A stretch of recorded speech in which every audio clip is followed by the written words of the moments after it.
सन 2008मध्ये कल्याणमध्ये रेल्वे भरती परीक्षेसाठी आलेल्या परप्रांतीय परीक्षार्थींना झालेल्या कथित मारहाण प्रकरणी बुधवारी ठाणे न्यायालयात हजर झाले.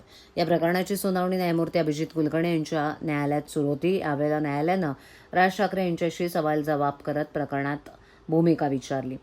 न्यायालयीन प्रक्रियेदरम्यान न्यायाधीशांनी राज ठाकरे यांना विचारलं की मनसे कार्यकर्त्यांनी लाठीकाठ्या घेऊन उत्तर भारतीय परीक्षार्थींवर हल्ला केल्याचा आरोप आहे. याबाबत तुम्हाला काही सांगायचं आहे का? यावर उत्तर देताना राज ठाकरे म्हणाले की ही खोटी केस दाखल करण्यात आली आहे. घटना घडली तेव्हा मी ठाण्यात नव्हतोच, तर नाशिकमध्ये होतो. यावेळेला न्यायालयानं कथित चिथावणीखोर भाषणाचा मुद्दाही उपस्थित केला. तुमच्या भाषणामुळे ही घटना घडल्याचं जबाबात नमूद आहे. त्या भाषणाची सीडी मिळवण्याचा प्रयत्न झाला, मात्र ती उपलब्ध झाली नाही, असं न्यायालयानं नमूद केलं.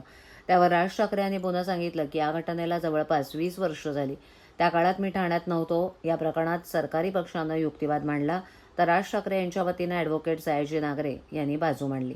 सुनावणीनंतर न्यायालयानं पुढील तारीख 18 मे निश्चित केली असून त्या दिवशी राज ठाकरे यांची वैयक्तिक उपस्थिती आवश्यक नसल्याचं स्पष्ट केलं. या प्रकरणात आत्तापर्यंत 12 साक्षीदारांचे जबाब नोंदवण्यात आले असल्याची माहिती ॲडव्होकेट सयाजी नागरे यांनी दिली. त्यांच्या म्हणण्यानुसार आता न्यायालयीन प्रक्रिया 313 अन्वये पुढे जाणार आहे. या टप्प्यात साक्षीदारांच्या जबाबांबाबत प्रतिपक्षाला मत मांडण्याची संधी दिली जाते.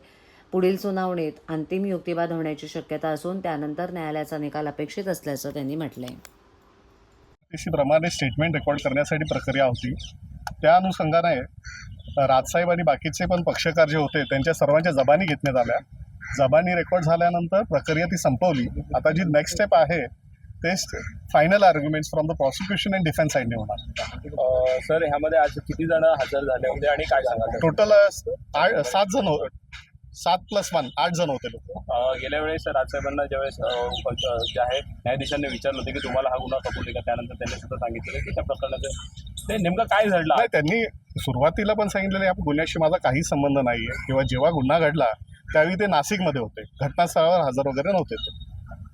काय नेमका युक्तिवाद आज करण्यात आलेला? आज काही युक्तिवाद झाला नाही. आज फक्त ही स्टेटमेंट रेकॉर्ड करण्यात आलं. काय तारीख नेक्स्ट स्टेटमेंट नेक्स्ट डेट 18 मे. स्टेटमेंटमध्ये काय उपस्थित राहावं लागणार आहे? नाही 18 मेला नाही, किती दिवस 2008 पासून. भविष्यात किती याच्यामध्ये अपेक्षित आहे की व्हेरी सून, तारीख सांगता नाही.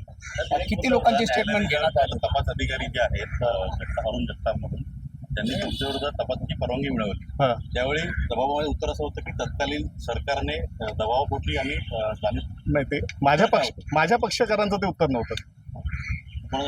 ते दुसरे जे पक्षकार होते त्यांचं उत्तर होतं. आणि याच्यामध्ये राज ठाकरे यांनी उल्लेख केला होता की घटनेच्या वेळी ते नाही. हां, तो प्रश्न का उत्तर का? ही जेव्हा घटना घडली त्यावेळेला ते सीन ऑफ ऑफेन्सला हजर नव्हते, ते नाशिकमध्ये हजर होते. तो प्रश्न त्यांना विचारण्यात आला. जे आरोप राज ठाकरेंवर केले ते सर्व आरोप त्यांनी फेटाळले. होय, आणि जो गुन्हा दाखल तो खोटा दाखल केलेला आहे. त्यांनी. हो. पुढील सुनावणी काय सांगितलं? हां, पुढील सुनावणी कधी आहे? 18 मे. राज ठाकरेंना अपेक्षित आहे यांना 18 तारखेला? नाही, 18ला नाही. ओके, ठीक आहे.